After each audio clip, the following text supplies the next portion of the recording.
अखंड भारत हिंदू राष्ट्र। देखो, कई लोग ये प्रश्न पूछ रहे हैं कि आप भारत हिंदू राष्ट्र की ओर अगला कदम बढ़ा रहा है, क्या भारत हिंदू राष्ट्र आने वाले समय में बन जाएगा। नरेंद्र मोदी का एक क्लिप है, उसको आप देखो कि उन्होंने कहा है, और ये नरेंद्र मोदी बखूबी जानते हैं कि जो मुसलमान होते हैं वो उनके 3 एजेंडे होते हैं। एक तो जहाँ कि वो बहुमत में है, एक जहाँ वह अल्पसंख्यक है, और एक जहाँ वह लड़ने की क्षमता रखते हैं। ये 3 एजेंडे और गजबाए हिंद वगैरह का जो है चीज़ आपने सुना ही होगा।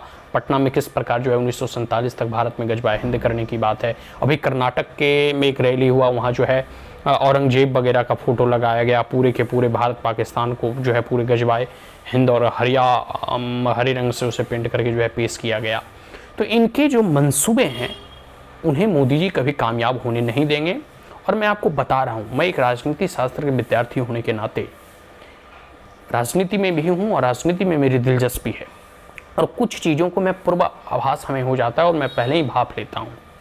अब बिलीव मानो मेरा कि आने वाले अगर 10 से साल भी 15 साल भी मोदी जी रह जाते हैं, ऐसे तो मोदी जी अभी जाने वाले हैं नहीं, 2024 ही नहीं 2029 और 34 तक रहेंगे तो इतने साल में भारत हिंदू राष्ट्र घोषित हो जाएगा। और ये दावे के साथ कह रहा हूँ, अगर ऐसा नहीं होता है तो आने वाले 100 साल में भारत इस्लामिक राज्य बन जाएगा। जिस प्रकार की मेवात में घटना घटी, नूह मेवात में जिस प्रकार के हिंसा हुए, वो जग जाहिर है। और ऐसे आप जहाँ जहाँ भी देखोगे, मैं बिहार की स्पेशली बात करूँगा, जहाँ जहाँ मुस्लिम डोमिनेटेड एरिया है उस स्कूल में जाकर आप देख लो, संडे को छुट्टी नहीं होती, वहाँ छुट्टी शुक्रवार को होती है। तो धीरे धीरे जहाँ जहाँ इनकी पॉपुलेशन बढ़ती है वहाँ वहाँ शरिया लागू होने प्रारंभ हो जाते हैं। और इन सभी चीज़ों को मोदी जी बखूबी जानते हैं। तो मोदी जी इसको काउंटर करने के लिए बहुत जो है प्रयास कर रहे हैं। जैसे कुछ यहाँ मैं उदाहरण के साथ आपको बतलाने का प्रयास करूँगा। सबसे पहला प्रयास है कि मोदी जी कहीं भी रैली करने जा रहे हों या कोई भी योजनाओं का शिलान्यास करते हों, तो आप देखोगे कि उसका शिलान्यास पूजा पाठ और मंत्र उच्चारण के साथ करते हैं। वाराणसी जाते हैं तो बाबा का ध्यान करते हैं, केदारनाथ जाते हैं वहाँ जो है घंटों बैठकर तपस्या करते हैं। जहाँ भी जाते हैं, राजस्थान में रैली हो, तमिलनाडु में, हर जगह वो चंदन तिलक लगाकर और पूरे गर्व के साथ कहते हैं कि देखो, हम प्रधानमंत्री होते हुए भी अपनी हिंदू संस्कृति और परंपरा का ध्वज को हमेशा लेकर चढ़ रहे हैं। चंदन और तिलक लगाते हैं, विभूति लगाते हैं, और हिंदू सनातन संस्कृति और धर्म की उपासना पद्धति में हम विश्वास ही नहीं करते बल्कि हम उनसे मनाते भी हैं। हम उपासना पद्धति को जो है एक प्रकार से कह सकते हो कि अपने दैनिक जीवन में उसका हम प्रयोग में भी लाते हैं। तो ये एक अपील है हिंदुओं से कि आप भी जागृत हो, भले ही कितनी ही बड़ी ड्यूटी वगैरह करो, कितना ही बड़ा व्यस्त जीवन रहे, लेकिन पूजा पाठ धर्म कर्म करो और अपनी संस्कृति में जो है गर्व की अनुभूति करो। एक समय था कि लोग चंदन तिलक लगाने से कहते थे, अरे यार ये ओल्ड फैशन के लोग, आपको पुराने ज़माने का लोग समझेंगे। नहीं भाई, हमारी संस्कृति है और हमें इस पर गर्व है। हम एक हिंदू हैं और हमें इस पर गर्व की अनुभूति है।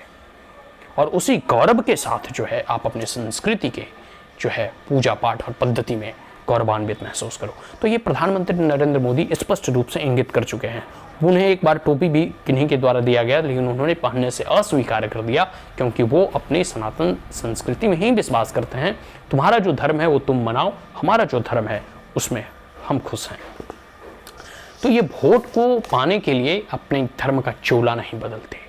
ये कभी टोपी और कभी जनेऊ ऐसे नहीं पहनते। इन्होंने जो जनेऊ एक बार धारण कर लिया तो कर लिया, ठीक है। इसके बाद अगर बात करो तो मैं बता देता हूँ राम मंदिर के निर्माण की कुछ पॉइंट ऐसे हैं कि वर्षों तक जो है कांग्रेस इसमें अड़ंगा लटकाए रखा, लेकिन अंततः नरेंद्र मोदी के ही कार्यकाल में, भले ही कोर्ट के माध्यम से ही फैसला आया हो, लेकिन यह नरेंद्र मोदी का सौभाग्य रहा कि इनके साम्राज्य में, इनके शासनकाल में यह फैसला आया और राम मंदिर का निर्माण हो रहा है। 2024 तक ये पूर्णतः बनकर तैयार हो जाएगा। तो राम मंदिर की स्थापना, राम राज्य की स्थापना है, नए भारत के आरंभ की स्थापना है, हिंदू राष्ट्र की स्थापना है। इसके साथ साथ काशी और मथुरा का भी देखो केस चल रहा है, और अंततः एक ना एक दिन काशी और मथुरा का भी फैसला हिंदू के हक में ही आएगा, क्योंकि वो पूरे के पूरे हिंदू मंदिर ही थे जिसे इस्लामिक आतंकवादियों और इस्लामिक आक्रांताओं ने उसे ध्वस्त कर उसे लूटा घसोटा और उसे जो है मस्जिद बना दिया, ठीक है। फिर नए संसद भवन का निर्माण, तीसरा पॉइंट है देखो कि नए संसद भवन का जब निर्माण हुआ तो वहाँ धर्मदंड की स्थापना की गई, वहाँ सिंगोल की स्थापना की गई। यह भी एक हिंदू राष्ट्र की ओर बढ़ाया गया एक कदम है। इसके बाद देखो अगला पॉइंट कल प्रधानमंत्री ने बोला, वो बहुत संकेत कर रहे हैं। जो भी पॉलिटिकल साइंटिस्ट हैं, पॉलिटिकल स्कॉलर हैं, या पॉलिटिक्स में थोड़ी बहुत भी दिलचस्पी रुचि रखते हैं, या राजनीति का थोड़ा भी उन्हें ज्ञान है, तो कल जो उन्होंने बात बोला यह स्पष्ट इंगित करता है कि आने वाले समय में भारत हिंदू राष्ट्र बनेगा और वह मोदी जी के नेतृत्व में भी यह जो है किया जाएगा। और इसमें कोई दो राय नहीं है कि 1947 के बाद ही भारत को हिंदू राष्ट्र बना देना चाहिए, क्योंकि जब आप एक धर्म के नाम पर आप एक पाकिस्तान को दे ही देते हैं इस्लामिक राष्ट्र, तो हिंदू जो है सेकुलरिज्म को जो है क्यों ढोए।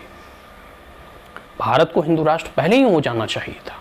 और जितने भी नेशन आप देख लो, जितने भी वेस्टर्न नेशन है सब ईसाई नेशन है, जितने भी कह सकते हो अरब कंट्री हैं जब इस्लामिक कंट्री है, तो जब हिंदू है तो वो धर्म निरपेक्षता का ठेका लेकर काहे घूमे। हिंदू 81 से 80% हैं और इसे हिंदू राष्ट्र घोषित होना ही चाहिए, और आज न कल तो ये होकर ही रहेगा। आपको विश्वास नहीं होगा कल जो उन्होंने बोला कि जैसे अब तक कांग्रेस आती है ना कि मुसलमानों की तुष्टीकरण करते आई है, और इसी का नतीजा था कि 1947 में पाकिस्तान बना, और जो मुसलमान जो है भारत में बस गए उसकी भी तुष्टीकरण कांग्रेस करने लगी है, और इनकी ही नीति है। अंग्रेज की तो बेकार बदनाम है जी, फूट डालो और शासन करो, इन नीति का तो है कांग्रेस जो है सबसे ज़्यादा उपयोग किया है। तो ये जो है फूट डालो शासन करो की नीति, और यही अपीजमेंट पॉलिसी के कारण कांग्रेस और के द्वारा, कांग्रेसियों के द्वारा कहा जाता था कि भारत के संसाधनों पर पहला हक मुसलमानों का है। काहे मुसलमान अपने बाप के घर से लाया था ना, वो अरब से ढो के लाया था संसाधन। तो ये सब सारी चीज़ें हैं। तो अब देखो मोदी जी इन सब चीज़ों को उदाहरण में देते हुए, और एक और कांग्रेस जो है एक नया एजेंडा शुरू की है कि जितना आबादी उतना हक। तो कल प्रधानमंत्री ने इसका प्रत्युत्तर देते हुए कह दिया कि यह भारत है और यहाँ जो है 81% हिंदू हैं, आबादी हिंदुओं का ज़्यादा है, तो स्वाभाविक सी बात है सारे संसाधनों पर हक हिंदुओं का ही सब प्रथम होगा और सबसे अधिक होगा। तो जितनी आबादी उतना हक। तो अगर 81% हिंदू हैं तो इसे हिंदू राष्ट्र घोषित कर दो, ठीक है, क्योंकि सारे हिंदुओं की यह मांग है कि भारत को हिंदू राष्ट्र बनाया जाए। तो ये सब संकेत दे रहे हैं कि भारत आने वाले समय में हिंदू राष्ट्र बनेगा। आप लिख कर रख लो, ठीक है, क्योंकि मैं राजनीति शास्त्र और राजनीति में हूँ, राजनीति शास्त्र का कह सकते हो एक प्रकार से विद्यार्थी हूँ। तो हमें यह पूरा एकदम स्पष्ट संकेत मिल रहे हैं कि भारत हिंदू राष्ट्र की ओर बढ़ रहा है, और यह नरेंद्र मोदी के कार्यकाल में ही जो है संभव होगा। नरेंद्र मोदी अभी 10 साल शासन किए हैं, ये 15 साल अभी और शासन करेंगे। आने वाले 5 सालों में ये जो अमूल चमूल परिवर्तन की आवश्यकता होगी लॉ वगैरह में, उसमें वो परिवर्तन करेंगे। इसके आने वाले 5 साल वह एक आंदोलन खड़ा करेंगे हिंदू राष्ट्र के लिए, और आगामी 5 साल में हिंदू राष्ट्र की स्थापना हो जाएगी। मतलब आने वाले 15 साल जो है भारत के लिए निर्णायक होगा, और जो है 1947 आते आते भारत पुनः राम राज्य की ओर लौट जाएगा। भारत एक हिंदू राष्ट्र कहलाएगा। अखंड भारत हिंदू राष्ट्र।